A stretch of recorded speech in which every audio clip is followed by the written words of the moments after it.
बिस्मिल्लाहिर्रहमानिर्रहीम, अस्सलाम वालेकुम नाज़रीन, आप देख रहे हैं प्रोग्राम द लास्ट आवर। मैं हूँ यासिर रशीद और स्टूडियो मेरे साथ बरा जमान है सीनियर तज़कियाकार राना मोहम्मद अजीम साहब। नाज़रीन, पाकिस्तान के सियासी माहौल में ऐसे वक्त में कि जब एक तरफ मुज़ाकरात के तीसरे राउंड का आगाज़ होना है, लेकिन उससे पहले हुकूमत और अपोजिशन के माबैन जिस तरीके से गुफ्तगू हो रही है, जिस तरीके से एक दूसरे के ऊपर ताबड़तोड़ हमले किए जा रहे हैं, जिस तरीके से एक दूसरे को तानाजनी की जा रही है, बिलखुसूस अगर देखा जाए पाकिस्तान मुस्लिम लीग नून के रहनुमा और उनके अंदर वफाकी वज़रा भी बशमूल एहसन इकबाल साहब, ख्वाजा आसिफ साहब या दीगर रहनुमा या वज़ीर इत्तलात को अगर देख लें, और उधर से अगर पंजाब की सूरत हाल को देखें तो पंजाब से उन ताबड़तोड़ हमलों में बेपनाह इजाफा हो रहा है। लेकिन इस पूरे मंजरनामे में अगर आज की सिचुएशन को देखा जाए तो क्या इसे समझा जा सकता है कि ये सियासी हिकमत अमली का हिस्सा है कि एक तरफ मुज़ाकरात भी करते चले जाओ और दूसरी तरफ जो है अपनी सियासी पोजीशन को मुस्तहकम करते चले जाओ, या फिर दूसरा मंजरनामा ये नजर आता है कि हुकूमत के बस से बात बाहर है और हुकूमत को इस वक्त ये दिखाई दे रहा है कि ऐसे हालात में इनके ऊपर ताबड़तोड़ हमले ही कोई हमारे लिए बेहतर सियासी पोजीशन बना सकते हैं।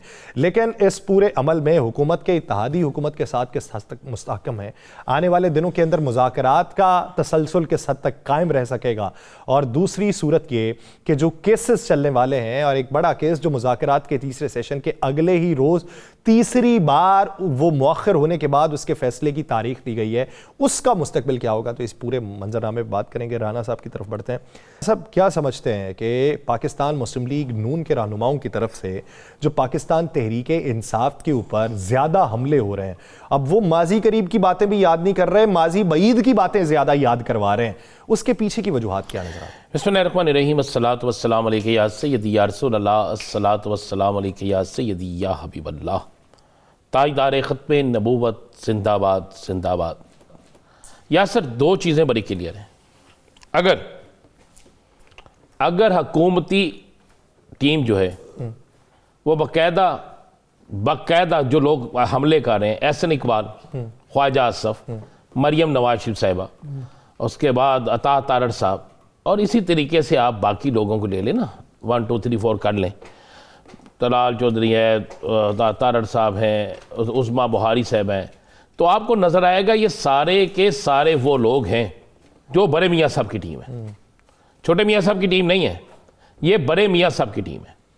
तो फैसला तो वो है जो बड़े मियाँ साहब ने करना है। इसका मतलब है कि मियाँ नवाज शरीफ साहब या मुज़ाकरात के लिए तैयार नहीं है, या फिर ये सारा उनसे बाला बाला हो रहा है, क्योंकि अयाज सादक साहब उन्हीं की टीम से है, अयाज सादक साहब किसी और की टीम से नहीं है।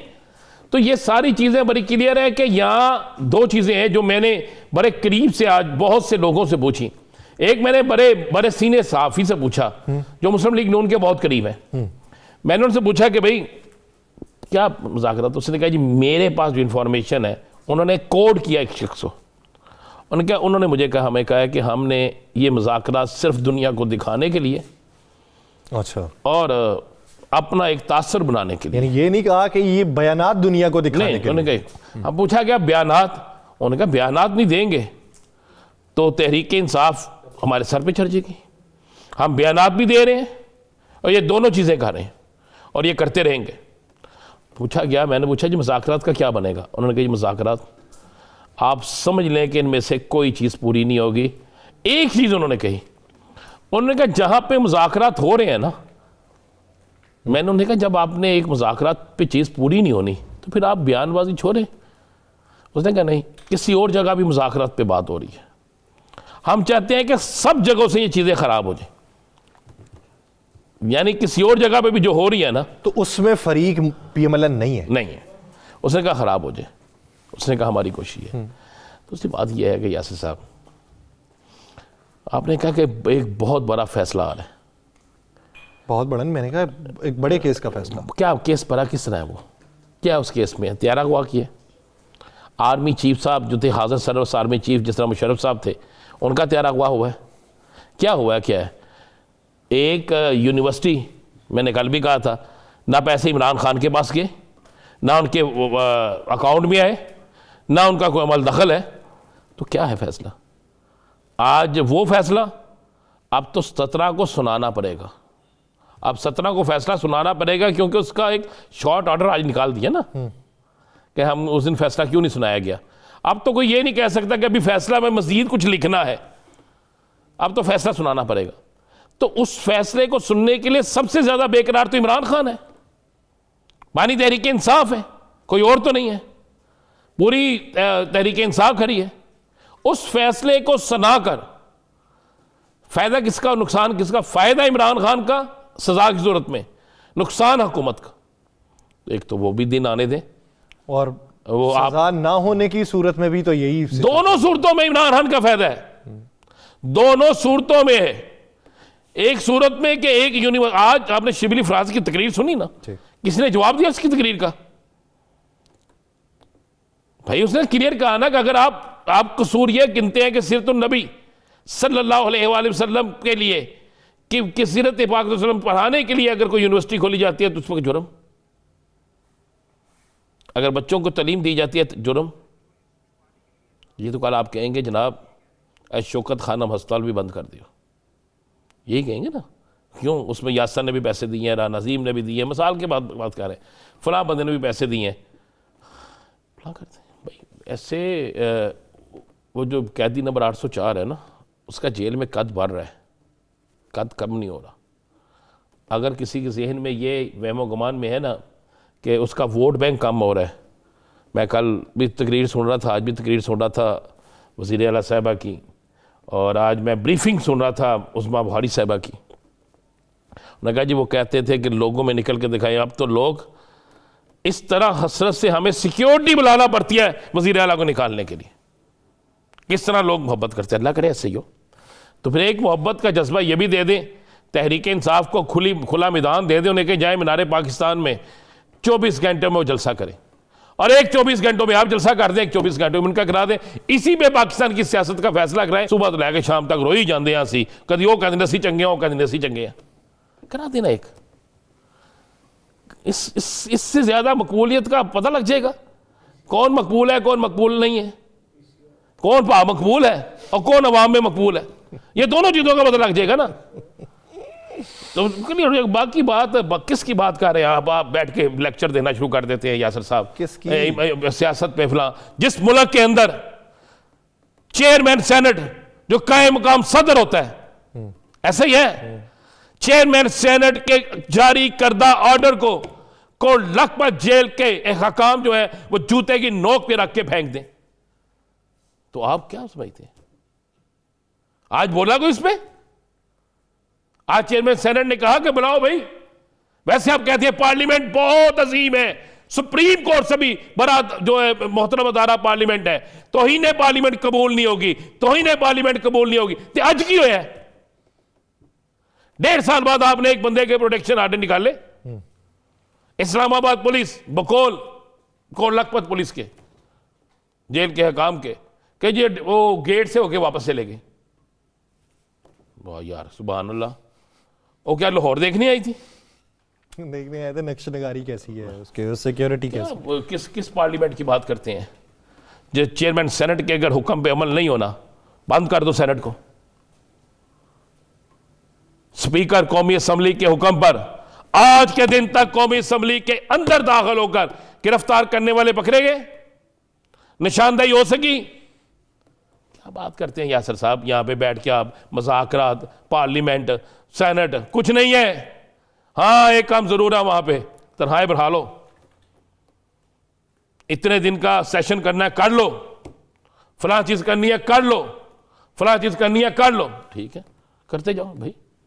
मौजें लगी हुई हैं बेवकूफ़ों के मुल्क में, हम सब बेवकूफ़ है ना, हम जिंदाबाद मुर्दाबाद की कौम नारे लगाती रहेगी, आपके पीछे चलती रहेगी।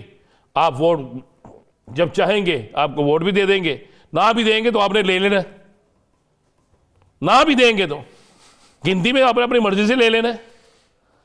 17,000 वाला आला ओहदे पे जा सकता है, 18,000 वाला उससे निचले ओहदे पे जा सकता है, और 1.5 लाख वाला जो है वो घर बैठ सकते हैं। ये तो हमारा कानून है। किसकी तरफ इशारा किया आपको नहीं पता किसकी तरफ की? बच्चे हो फिर जान के मेरे मुंह पंजाबी कटा दे, नहीं पता ना। हाँ, तो आपको बिल्कुल नहीं पता, आपको पता भी अक्सर नहीं लगता। 17,000 वाला कौन है? कौन है 17,000? आपको नहीं पता? नहीं सर। चलिए पता लग जाएगा, बता दूंगा आपको मैं। सर फिर मैं ब्रेक ले लूँ? नहीं ब्रेक क्यों लेनी है, बात कर लेते हैं ना। मैं वही पूछ रहा हूँ। नहीं 17 वाला से आगे भी आ जाए ना आप। 18 वाला कौन? आपको नहीं पता सर अहमद अवैध साहब ने ज्वाइन कर रहे हैं, एक ब्रेक के बाद मैं वापस आता हूँ, कहीं नहीं जाएगा, स्टे विद अस।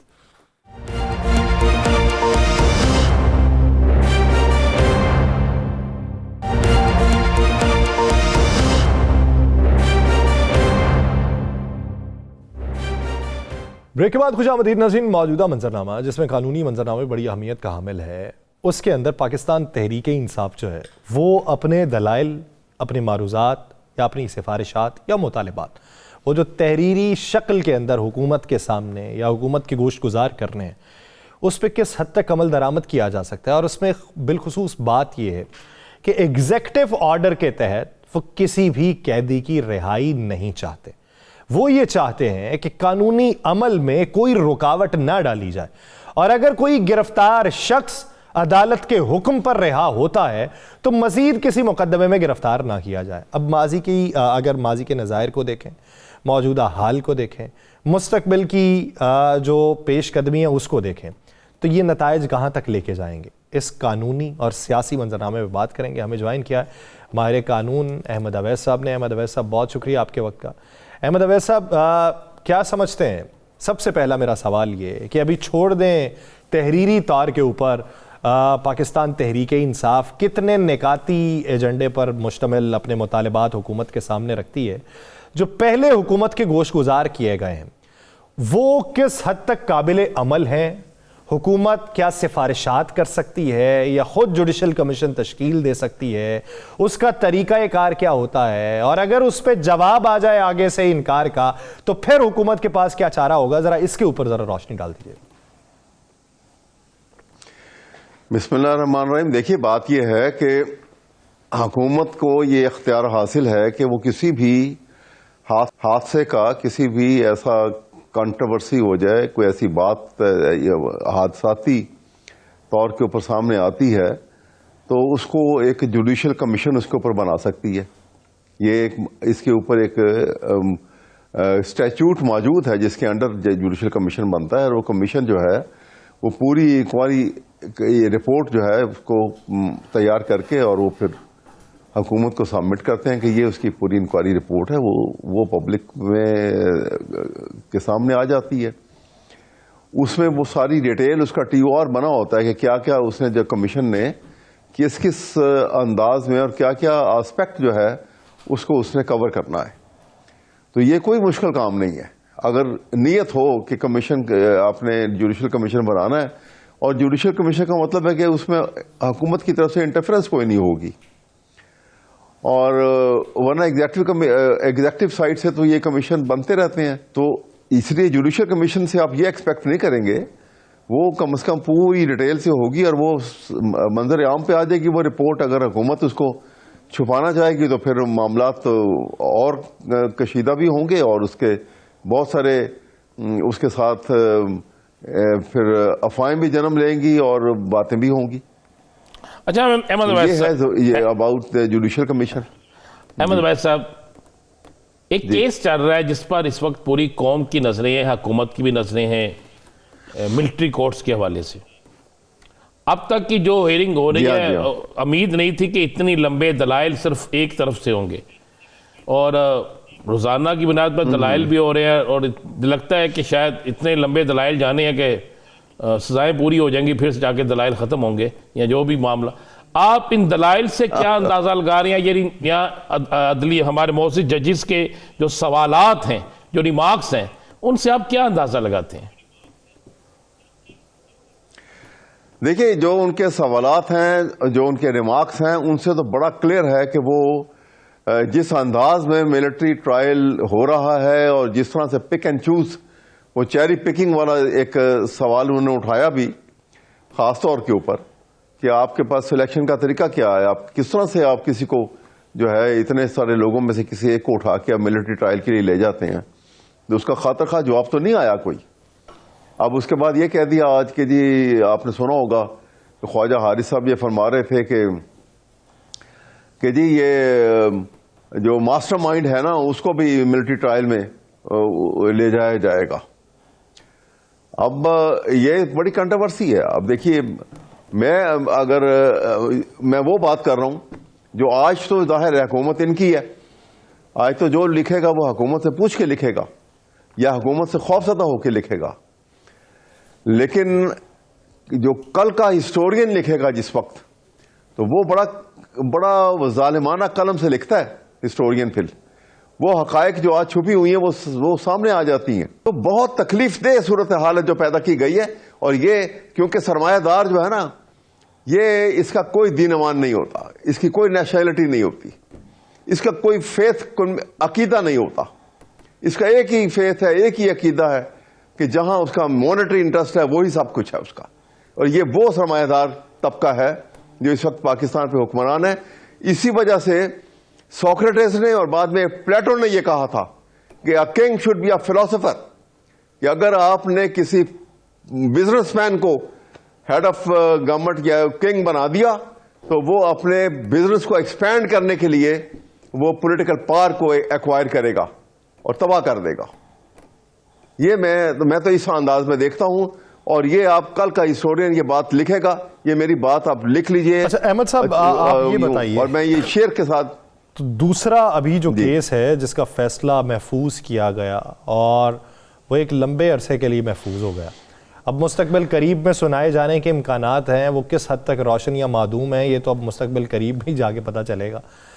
अभी तक उसके जो मेरिट्स थे या ट्रायल थे, अगर उसके ऊपर नज़र दौड़ाई जाए तो क्या ये 190 मिलियन पाउंड का केस है कि उसके अंदर खुर्द बुर्द हुई है, या उसके अंदर कोई माली फ़ायदा लिया गया है, या फिर ये है कि वज़ीर आज़म होते हुए अलकादर ट्रस्ट जो है वो हासिल की गई है, तो वहाँ पर अपने इख्तियारात का गलत इस्तेमाल करने का शुबा?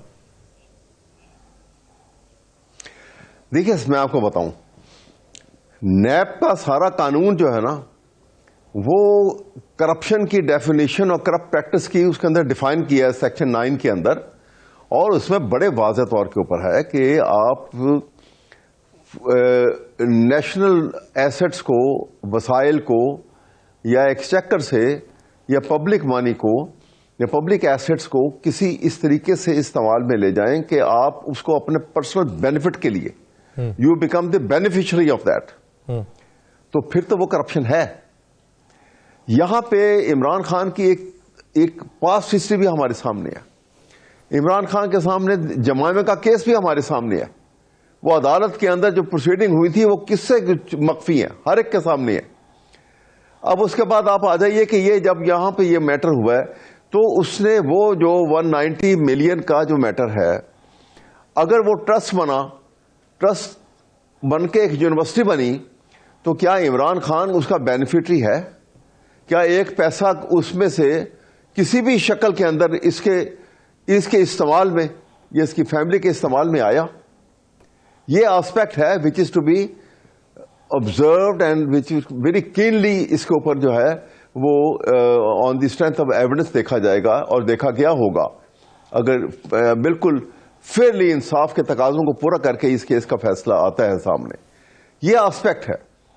अब उसने अगर उस पैसे से उसको एक इस शक्ल में इस्तेमाल करवा लिया कि वहां पर एक यूनिवर्सिटी बन गई, और यूनिवर्सिटी के साथ बहुत सारी अटैच लैंड जो पार्ट ऑफ यूनिवर्सिटी उस ट्रस्ट की है, जिसमें कोई अमल दखल ओनरशिप का या बेनिफिट्स का या कोई तनख्वाह उनको मिलेगी या कोई स्पेशल अलाउंसेस उनको मिलेंगे, वो नहीं है बिल्कुल भी। तो फिर वो कहां से वो बेनिफिशरी हो गए उसके? ये एस्पेक्ट है आपको क्योंकि मेरे सामने वो डिटेल एविडेंस तो है नहीं, मैं तो आपको एक मोटी और बुनियादी बात के ऊपर ही आपके सामने इजहार ख्याल कर सकता हूं, अपनी लीगल ओपिनियन दे रहा हूं, जो in the light of the definition as given in the nap law. ये है सूरत हाल इसकी। लिहाजा इमरान की जो उसकी ऑनेस्टी के ऊपर या उसकी बदनीयती के ऊपर ये क्या सराइयाँ करना या उसको ये साबित करने की कोशिश करना, जैसे ये वो लोग कर रहे हैं जिनका ताल्लुक नून लीग के साथ है। नून लीग ने अपने लीडर को उस शक्ल में देखा हुआ है। उनके सामने आइडियल शक्ल जो है वो उनके अपने लीडर की है, नवाज शरीफ की है। बिजनेसमैन को किंग बना दोगे तो वो तो फिर तमाम के तमाम अपनी बिजनेस एम्पायर को बढ़ाने के लिए पॉलिटिकल पावर को एक्वायर करेगा। उसका मतमा नजर जो है वो आवाम की खुशहाली नहीं है, अपनी खुशहाली है।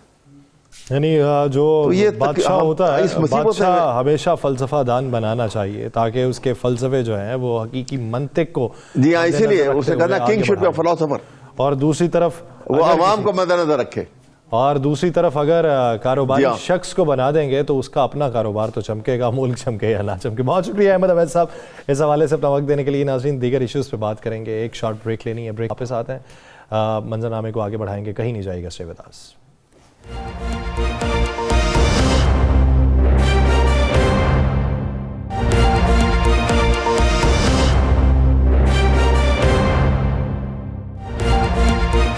ब्रेक के बाद खुशामदीद। नाज़रीन, मौजूदा सूरत हाल में एक तरफ देखें तो अपोजिशन के तहफ़्फ़ुज़ात थे और उस अपोजिशन के तहफ़्फ़ुज़ात को ख़त्म करने के लिए अपोजिशन खुद आगे बढ़ी और उसने एक कमेटी तश्कील दी और कहा कि हुकूमत के साथ बातचीत की जाएगी।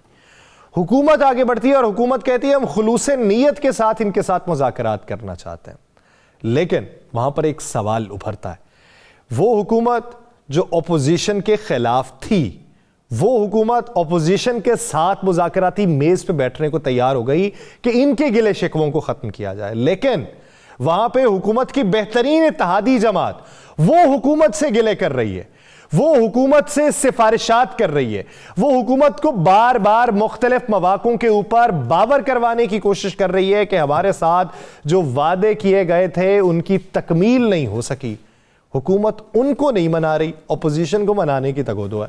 अब वो हकीकत में है या किसी अफसानवी पैराए के अंदर, ये एक बुनियादी सवाल है। इसी पे बात करेंगे। पाकिस्तान पीपल्स पार्टी के रहनुमा रज़ा हारून साहब ने हमें ज्वाइन किया है। रज़ा हारून साहब, बहुत शुक्रिया आपके वक्त का।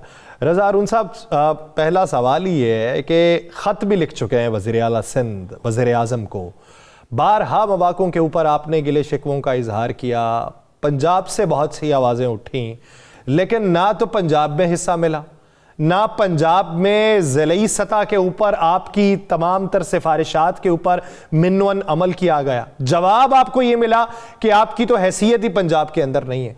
तो फिर ये गैर फितरी इत्तेहाद किस हद तक फितरी अवामिल को मद्देनजर रख के आगे बढ़ाया जाएगा? फिलहाल तो इस इत्तेहाद को सियासी जरूरत और सियासी इत्तेहाद समझे, क्योंकि मुल्क की जो सूरत हाल थी, जिस सूरत हाल में मुल्क की मईशत थी, मुल्क की जमहूरियत थी, उसको सामने रखते हुए रियासत को संभालने के लिए पाकिस्तान पीपल्स पार्टी ने मुस्लिम लीग नून को की हुकूमत बनाने में उनको सपोर्ट दिया। और उसी हवाले से जो एग्रीमेंट हुआ, जो अंडरस्टैंडिंग हुई दो जमातों के दरमियान, याद रहे कि ये इत्तेहाद जो है ये मर्जर नहीं होता, ये एक अंडरस्टैंडिंग होती है। कोलिशन हो या अलायंस हो, दो जमातों के दरमियान, बड़ी जमातों के दरमियान हमेशा अंडरस्टैंडिंग होता है। तो उस अंडरस्टैंडिंग की जो बुनियाद दो मुआहिदे हैं, एक वफाकी सतह का है और एक सूबाई सतह का है पंजाब के लिए, उसकी बात शिकों पे अमल दरामद नहीं हो रहा, जिनमें पावर शेयरिंग का फॉर्मूला है पंजाब में। इसी तरह सिंध के हवाले से ये तय हुआ था कि जो फंडिंग होगी प्रोजेक्ट्स के अंदर वो बराबरी की बुनियाद पर होगी, लेकिन इन तमाम चीजों में नजरअंदाज किया जा रहा है।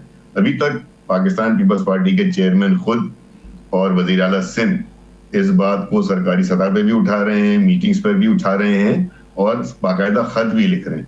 तो ये वो कोशिशें हैं जो अपनी शिकायत मुताल्लिका वजीर आजम तक या की हुकूमत तक पहुंचाने की कोशिशें हैं, लेकिन अभी तक पाकिस्तान पीपल्स पार्टी और मुस्लिम लीग का क्या इत्तेहाद जो है वो कायम होता है। अच्छा रज़ा हारून साहब, आपने कहा मुल्क की माशियत को बेहतर करने के लिए यह ज़रूरी था। मैं एक चीज़ जानना चाहता हूँ, स्टॉक एक्सचेंज हम रोज़ाना रिकॉर्ड तोड़ते देखते हैं, पता नहीं किस चीज़ का रिकॉर्ड टूटता है उसमें, ये हमें आज तक आम आदमी को नहीं पता चला। तो आप मुझे बता दें, क्योंकि आप निचली क्लास से आए हुए हैं, मैं आपको जानता हूँ अच्छी तरह, आप मुझे जानते हैं, आपने वर्किंग क्लास से ऊपर आए हुए हैं, मुझे 5 चीज़ों के नाम बता दें जो आम आदमी को इस हुकूमत के आने से रिलीफ मिला है। उन 5 चीज़ों में कोई सबसे बड़ा रिलीफ तो मुल्क को ये मिला है कि मुल्क डिफॉल्ट होने जा रहा था और ये बड़ी एक आम सी बात हो गई थी और सब लगे कह रहे थे कि जी माशी हालत ऐसी हो गई है कि मुल्क डिफॉल्ट जा रहा है। तो सबसे पहला काम तो डिफॉल्ट से मुल्क को बचाना था। फिर आपके जो खारजी ताल्लुकात थे वो खारजी ताल्लुकात जो हैं वो बहुत मुतासिर हो चुके थे, उनको मेंड किया गया। पिछले दौर में आपने देखा किस तरह बिलावल भुट्टो साहब जो वफाकी वजीर खारजा थे, किस तरह उन्होंने एफर्ट्स किए हैं और ताल्लुकात को बहाल करने में अपना भरपूर किरदार अदा किया है। आम आदमी की जिंदगी में जो बेहतरी आनी होती है ना, उसके 3 चीजें होती हैं: रोजगार, महंगाई और अमन अमान की सूरत हाल।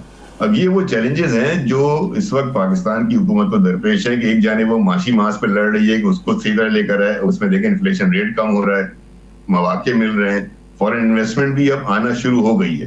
तो ये सियासी इस्तेकाम इसके लिए बहुत जरूरी है ना साहब। ये तमाम एक आम इंसान की भलाई के लिए सियासी इस्तेकाम जरूरी है। जो माशी इस्तेकाम लेकर आएगा, कारोबार होगा, रोजगार मिलेगा, उससे मामला आगे बढ़ेंगे। फिर ये 3 चीजें मैंने बताई, खासतौर पर रोजगार और महंगाई, इससे लोगों को इसका फायदा पहुंचना शुरू होगा। सर, आपने एक जिक्र किया इन्फ्लेशन रेट कम हुआ, ये इसकी मंतिक आज तक सर समझ नहीं आई। ये जो सरकारी एदादोशुमार होते हैं, ये जो सरकारी पर्चियाँ आवेज़ा होती हैं ना, हमारे यहाँ पर रेडी बानों ने लगा रखी होती हैं, दुकानों ने लगा रखी होती हैं, उसके ऊपर कोई अमल दरामद नहीं होता।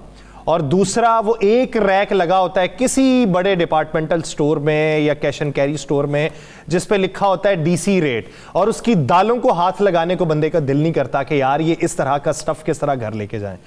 मुर्गी की कीमत कम नहीं हुई, बकरे की कीमत कम नहीं हुई, घी की कीमत कम नहीं हुई, चावलों की कीमत कम नहीं हुई, गाड़ियों की कीमत कम नहीं हुई। सर, कम क्या हुआ है? यानी वो इन्फ्लेशन रेट क्या कम हुआ है? क्या बाइंग पावर लोगों की बढ़ गई है तो उस वजह से आप कह रहे हैं कि इन्फ्लेशन रेट कम हुआ? अच्छा, एक चीज कम हुई है सिर्फ, इसमें एक चीज रख रहे हैं, एक चीज कम हुई है, वो ये इंसान की कीमत। आप दुरुस्त फरमा रहे हैं, मैं इस बात से डिसएग्री नहीं करूंगा। एक आम आदमी के लिए, एक वर्किंग क्लास फैमिली के लिए इस वक्त सरवाइव करना, यानी कि ग्रोसरीज की सरवाइव करना, खरीदारी की सरवाइव करना, बिलों के साथ गुजारा करना और बच्चों की स्कूल की फीस, अस्पताल के खर्चे, इस वक्त इंतहाई मुश्किल है। लेकिन जो आप इन्फ्लेशन रेट की बात कर रहे हैं ना, इन्फ्लेशन रेट कम होने का मतलब होता है कि महंगाई की शरह कम हुई है, महंगाई कम नहीं हो गई। तो महंगाई कम उस वक्त होगी जब आपकी महंगाई नीचे आने के साथ साथ आप यहाँ कारोबार में वसअत आएगी, लोगों की कुव्वत खरीद बढ़ेगी। इस वक्त लोगों की कुव्वत खरीद नहीं बढ़ रही है, इसीलिए आपको ऐसा लगता है कि इन्फ्लेशन रेट गिर भी रहा है लेकिन महंगाई कम नहीं हो रही है। तो महंगाई बतदरीज कम होगी और उसके लिए जरूरी है जिसको हम आम अल्फाज में मईशत में कहते हैं जीडीपी का ग्रोथ होना। जीडीपी इस वक्त बहुत ही कमजोर सतह पर है पाकिस्तान की, और जीडीपी कमजोर सतह होने का मकसद यही है, मतलब यही होता है कि एक, आपके यहाँ अभी तक फॉरेन डायरेक्ट इन्वेस्टमेंट उस तरीके से नहीं आ रही, आपकी एक्सपोर्ट ओरिएंटेड इंडस्ट्रीज जो हैं उनकी प्रोडक्शन में, लार्ज स्केल प्रोडक्शन में इजाफा नहीं हो रहा है। तीसरा, रेमिटेंसेस के अंदर कम से कम आपका ये हुआ है कि वो एक बड़ी तादाद में उसमें इजाफा होता चला जा रहा है। तो सियासी इस्तेकाम, माशी इस्तेकाम, ये फिर प्री रिक्विजिट है एक आम आदमी की रोजमर्रा की जिंदगी की भलाई के साथ, उसकी आमदनी में इजाफे के साथ। जितनी आमदनी का इजाफा होगा, आपकी कुव्वत खरीद बढ़ेगी, उतनी आपको महंगाई कम लगेगी। तो ये इक्वेशन है, डिमांड एंड सप्लाई की इक्वेशन होती है, जीडीपी ग्रोथ का इसका बड़ा ताल्लुक है। तो ये तमाम चीजें मईशत से जुड़ी हुई, और मईशत जुड़ी हुई है सियासी इस्तेकाम से, वो हमारे मुल्क में होने नहीं दिया जा रहा। क्योंकि अच्छा, मुज़ाकरात, आपने रजा साहब, आपने सियासी इस्तेहकाम की बात की, मुज़ाकरात शुरू हो गए, हुकूमत ने कहा लिख के दो। पहले पीटीआई नहीं मानती थी, पीटीआई मान के लिख के दे दिया। 2 दिन बाद मुज़ाकरात की टेबल सज जाएगी, कौमी असम्बली का इजलास होता है, ख्वाजा आसिफ साहब वहाँ पे तकरीर में कहते हैं कि मुज़ाकरात बंद, ये मुज़ाकरात नहीं मुज़ाखरात है। आपने सुना सारी तकरीर। अता तारड़ साहब वज़ीर इत्तलात, उनकी तकरीर भी आपने सुन ली। एहसन इकबाल साहब क्या कहते हैं वो भी आपने सुन लिया। तो अगर आप सियासी इस्तेहकाम चाहते हैं, जिनके मतलब आपको गिला था कभी वो बैठते नहीं, अगर आप वो बैठना शुरू हुए हैं तो सियासी इस्तेहकाम तो हुकूमत खराब कर रही है। राना साहब, ये दोनों तरफ से होता है। जब वहां से भी हॉस्टाइल बयानात आएंगे, हॉस्टाइल ट्वीट्स होंगी, और उन ट्वीट्स के अंदर आप वजीर आजम को जो है वो इस तरह मुखातिब करेंगे, तो सामने जो वजीर आजम की टीम के लोग हैं वो रिस्पॉन्ड करेंगे। तो इसीलिए तो जब भी जंग भी होती है, जंग के बाद भी बैठना होता है, उससे पहले सीज फायर होता है ना, सीज फायर के बाद टेबल पर आप बैठते हो, नेगोशिएशन शुरू होती है। यहाँ सियासत ने मुज़ाकरात से पहले तमाम लीडरशिप को ये चाहिए था कि वो अपनी अपनी हॉस्टिलिटीज बंद कर दी। अब बानी पीटीआई की भी जो आज भी जो ट्वीट आई है, अभी आपने थोड़ी देर पहले देखी होगी, उस ट्वीट के अंदर भी उन्होंने हॉस्टाइल रवैया अपना इख्तियार किया हुआ है। तो जब वो बानी हॉस्टाइल रवैया रखेंगे, अब्यूजिव लैंग्वेज इस्तेमाल करेंगे, वज़ीर-ए-आज़म के मुतालिक इस तरह के अलकाबात देंगे, सामने से जवाब तो आएगा ना। तो ये मुज़ाकरात की टेबल को नुकसान पहुंचाता है, ये मुज़ाकरात के माहौल को नुकसान पहुंचाता है। और मुज़ाकरात में जो बैठे हुए अफराद हैं, पार्टियों की नुमाइंदगी कर रहे हैं, उनका कॉन्फिडेंस शेकन होता है, वो घबरा जाते हैं। वो मुज़ाकरात में फिर जो है उस तरीके से उनकी इंटरेस्ट नहीं रह जाता, क्योंकि वो अपने अपने लीडर को सपोर्ट करने बैठ गए। मुज़ाकरात की टेबल पे जो इश्यू है वो पीछे रह जाएगा।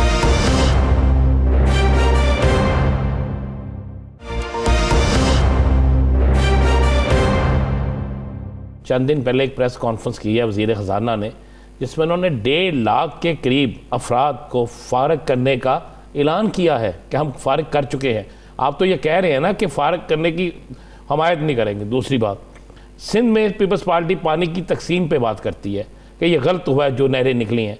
आप ही के सिंध के अंदर खड़े होकर कह के गए हैं एहसन इकबाल कि ये बिल्कुल ठीक है और इनकी सबकी मुशावरत से हुआ है और सब कुछ ठीक है, सिंध में बैठ के खड़े होकर कह के गए हैं। तो क्या पीपल्स पार्टी ने उस पर कुछ किया? अपना मौक़िफ़ एहसन इकबाल साहब का मैंने सुना, लेकिन एहसन इकबाल साहब के लिए बड़े एहतराम के साथ कि ऐसे जो प्रोजेक्ट्स होते हैं जिनमें के ऐसे दरिया के प्रोजेक्ट्स हों या ऐसे प्रोजेक्ट्स में सूबाई ताउन दरकार हो, वो सीसीआई की मीटिंग के अलावा तय नहीं की जा सकते।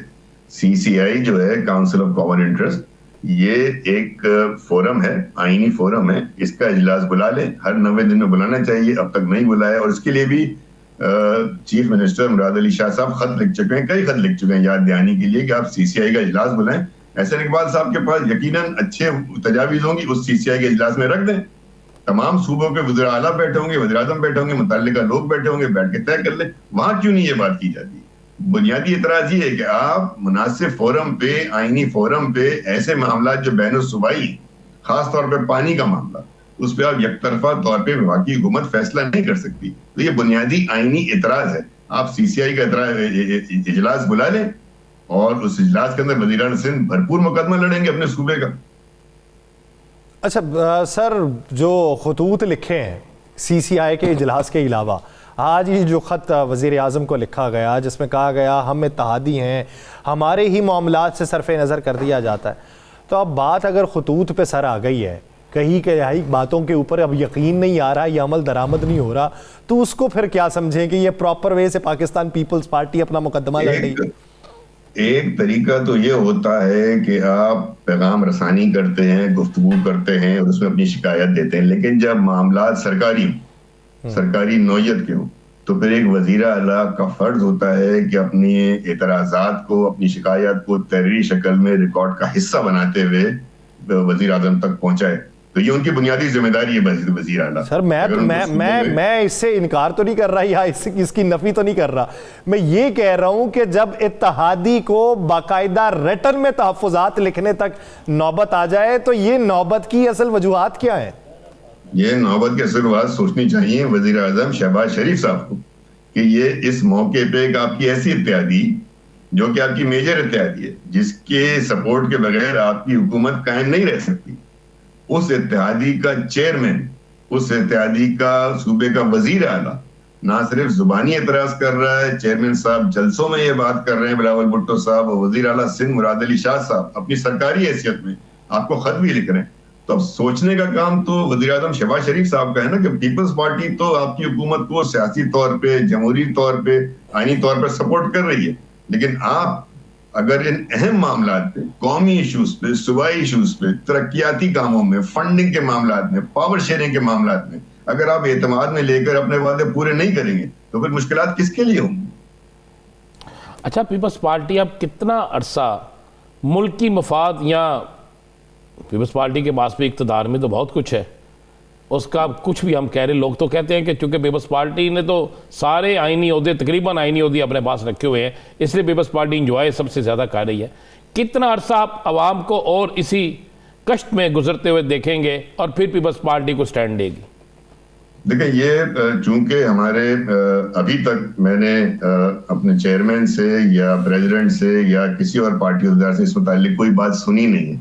अभी तक उनका इरादा यही है कि उनकी जो कमेटी बनी हुई है, हाई पावर कमेटी बनी हुई है, वो हुकूमती कमेटी के साथ मुज़ाकरात में है, तो वहीं से आपको इस बात का जवाब मिलेगा, वही कमेटी जवाब देगी या हमारे चेयरमैन साहब इस पर बात करेंगे, वही इस पर कोई राय दे सकते हैं। अच्छा, बतौर पाकिस्तान पीपल्स पार्टी के रहनुमा, ये होने वाले मुज़ाकराती अवामिल जो हैं ये पाया तकमील तक पहुँचते दिखाई देते हैं, या आपको ये लगता है कि इसमें गैर फितरी सी बातें हैं जिसके ऊपर अमल दरामद कम अज़ कम इस हाल में तो मुमकिन नहीं? मैं समझता हूँ यासिर भाई के दोनों जो फरीकैन बैठे हुए हैं ना, दोनों के पास चॉइस कोई नहीं है।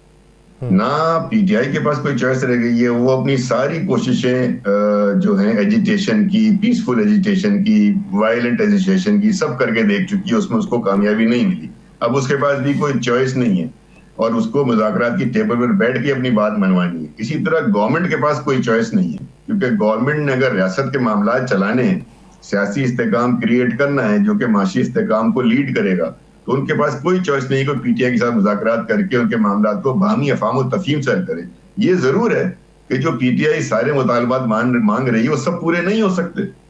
जैसे मामला है 9 मई के कमीशन का। 9 मई का कमीशन बनाना एक बहुत ही टेक्निकल डिफिकल्ट मसला है, इसलिए कि ये वो मामला है जो मुख्तलिफ अदालतों में ज़ेर इल्तवा है। इस मामले में इस 9 मई को लेकर, वायलेंस को लेकर, तशद्दुद को लेकर, दहशतगर्दी को लेकर सजाएं हो चुकी हैं मुख्तलिफ अदालतों में, चाहे वो एटीसी हो, चाहे डिस्ट्रिक्ट कोर्ट्स हो, या इवन अभी सुप्रीम कोर्ट में उसके ऊपर मामला चल रहा है। तो ऐसे वक्त में जब ये मामला चल रहे हो, आप पैरेलल बॉडी जुडिशियल कमीशन की नहीं खड़ी कर सकते, उसमें बड़ी टेक्निकल डिफिकल्टीज हैं। अब ये कैसे हल होंगी? क्या अदालतों को काम करने से रोक देंगे जब जुडिशियल कमीशन बनेगा? ये तो नहीं हो सकता ना। अब अदालतें तो एग्जीक्यूटिव के इख्तियार में नहीं होती, वो काम नहीं कर सकते। तो ये देखना होगा कि टेबल पे ये बात पीटीआई के दोस्त इसके लिए क्या अल्टरनेट लेकर आते हैं, क्या टीओआर दूंगे। अच्छा रजा भाई, डिमांड है ना। रजा भाई, आपके पास क्या इंफॉर्मेशन है, ये मुज़ाकरात हो रहे हैं या करवाए जा रहे हैं? दोनों सूरतों में बेहतर है राना भाई। अगर हो रहे हैं तो ठीक, अगर बिठा दिए गए जब भी ठीक है। बातचीत बहरहाल सियासतदानों ने इंफॉर्मेशन क्या है आपके पास? नहीं ये हमारे फैसल आउट भाई बताएंगे। नहीं, आपकी पलवशा खान साहिबा कहती हैं कि मुज़ाकरात की टेबल पे इन्हें बैठाया गया। मेरे पास इंफॉर्मेशन का सोर्स जो है ना वो मेरी पार्टी है, और इसके अलावा मेरे पास कोई सोर्स नहीं। नहीं तो पलवशा खान साहिबा, उनका ताल्लुक तो आपकी पार्टी से है, वो कहती हैं कि मुज़ाकरात की टेबल पे इन दोनों को बैठाया गया। मैं समझता हूँ जो एक टर्मिनोलॉजी थी ना, नजरिया जरूरत, ये नजरिया जरूरत है दोनों पार्टियों के लिए। ये हमारे पीटीआई के दोस्तों को भी समझने की जरूरत है। इससे मैंने पहले कहा कि ये उनकी जरूरत है कि वो टेबल पर बैठे और मामला को देखे। सियासतदान अगर मामला एक टेबल पर बैठ गए ना, और अगर वो बैठने के बाद मुज़ाकरात के जरिए, सियासी मुज़ाकरात के जरिए मामला हल करने में नाकाम रहेंगे, तो फिर ये बड़ी सियासी नाकामी हो जाएगी। तो इनको सीरियस हो जाना चाहिए। इसीलिए तो सीज फायर जरूरी है, बयानात का सीज फायर। आपको जितनी एजिटेशन करनी है, जितना लड़ने झगड़ना है, आप टेबल पे लड़े झगड़े ना। जितने हमारे दोस्त बाहर बैठ के राय दे रहे होते हैं ना मुज़ाकरात में, ये होना चाहिए, वो होना चाहिए, उनको चाहिए मुज़ाकरात में अपना नाम लिखवा दें टीम में और जाके बैठ जाए टेबल पे। मीडिया में बैठने से बेहतर है। तो हमें अच्छे की उम्मीद रखनी चाहिए जब टीमें बैठ गई। और एक बात याद रखें, अभी नवंबर तक तो मतलब सड़कों पे आग और खून की होली खेली जा रही थी ना। अभी तक नवंबर तक तो हमारे दोस्त जो हैं वजीर आला साहब वो चढ़ाई कर रहे हैं इस्लामाबाद में। तो वहां से इतनी एक्सट्रीम पोजीशन से, इतनी एक्सट्रीम पोलराइज पोजीशन से आप एक टेबल पर आकर बैठ गए, तो ये भी एक कामयाबी है। आहिस्ता आहिस्ता 1-2-4 मुलाकातों में ये मामला तय हो जाएंगे। मुझे अच्छी की। और नजरिया ज़रूरत के तहत माजी को याद रखते हुए मुज़ाकरात कहीं और हो जाएं तो फिर उसके नतीजे पर भी खुश उसलूबी से सरे तस्लीम खम करेंगे। आप याद रखें भाईजान, कहीं और फिर मुज़ाकरात नहीं होते, उनको मुज़ाकरात नहीं कहा जाता।